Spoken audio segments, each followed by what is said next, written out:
This episode is brought to you by AJ Plus. As rent prices around the country continue to rise, more young people have been moving into historically low-cost inner-city communities. Although this provides an affordable solution for incoming residents, it also leads to gentrification, or the displacement of existing communities by wealthier newcomers. So, is gentrification a good or bad thing?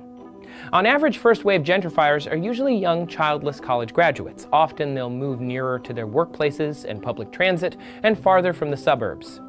In the U.S., the Federal Reserve Bank of Cleveland reports that rapid gentrification has been seen in cities like Washington, D.C. and Atlanta. On the one hand, an influx of cash into previously poor areas tends to lead to an improvement in the quality of life there for everyone.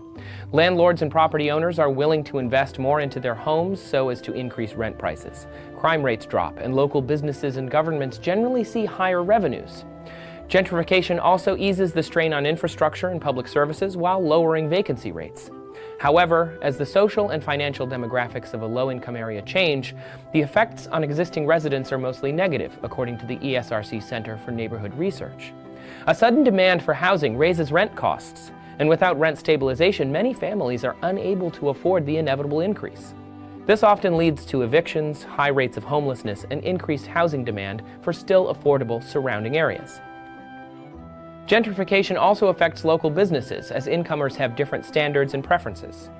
As communities gentrify, locals tend to harbor resentments towards newcomers, going so far as to protest, destroy property, and even physically attack new residents. In San Francisco during the late 90s tech boom, an anti-gentrification group called the Mission Yuppie Eradication Project was responsible for slashing car tires, keying expensive vehicles, breaking windows, and vandalism.